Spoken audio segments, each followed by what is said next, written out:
Hello मित्रांनो, मी अभिषेक गाडेकर. मी एका corporate हॉस्पिटलमध्ये ॲज अ फार्मासिस्ट म्हणून काम करतो. तर चला आज अँजिओप्लास्टी कशी केली जाते ते बघूयात. हे बघा, तुम्ही बघू शकता हा एक आर्टिफिशियल वॉल आहे.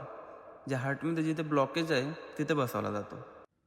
मित्रांनो बघू शकता हा व्हॉल्व एका मशीनमध्ये लोड केला जातो. या प्रोसिजरमध्ये पेशंटला कुठेही कट घ्यावा लागत नाही. फक्त पायाच्या व्हेनमधून एका स्टेनच्या साहाय्याने लोड करून हार्टपर्यंत पाठवला जातो. ही प्रोसिजर पेशंटसाठी सोपी असते पण डॉक्टरांसाठी कठीण असते. पण आजच्या या युगात ॲडव्हान्स मशीनने हे काम साध्य केले जाते, ते पण ॲक्युरेसीमध्ये. ही प्रोसिजर कंप्लीट करण्यासाठी एक डॉक्टरांची मोठी टीम असते. या ऑपरेशनमध्ये कार्डिओलॉजिस्ट, हार्ट सर्जन, अनास्थेशिया डिपार्टमेंटचे डॉक्टर, कार्डियाक टेक्निशियन आणि जे हॉलच्या डिलिव्हरी सिस्टमला ऑपरेट केले जाते असे बायोमेडिकलचे इंजिनियर या सर्वांची गरज असते.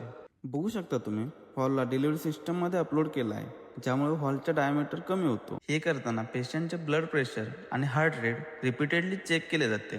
तुम्ही बघू शकता वर स्क्रीनवर पेशंटचे हार्ट रेट आणि ब्लड प्रेशर चेक करता. बघू शकता तुम्ही तो हॉल पायाच्या वेनमधून इन्सर्ट केला आहे आणि जिथे ब्लॉकेज आहे तिथे तो एका रिमोटच्या सहाय्याने पोहोचवला जातो. स्क्रीनमध्ये तुम्ही बघू शकता. मित्रांनो, खरंच हे बघताना माझ्या अंगावर काटा येतोय.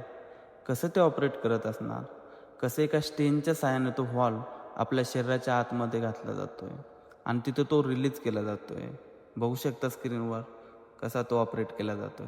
मित्रांनो बघू शकता तुम्ही स्क्रीनवर डॉक्टर तो व्हॉल्व ब्लॉकेजच्या ठिकाणी एका कॅमेऱ्याच्या सहाय्याने फिक्स करताना दिसत आहेत. अशा प्रकारे हा व्हॉल्व ब्लॉकेजच्या ठिकाणी फिक्स केलेला आहे. थँक्यू मित्रांनो. असंच जर आवडत असेल तर या पेजला नक्की फॉलो करा.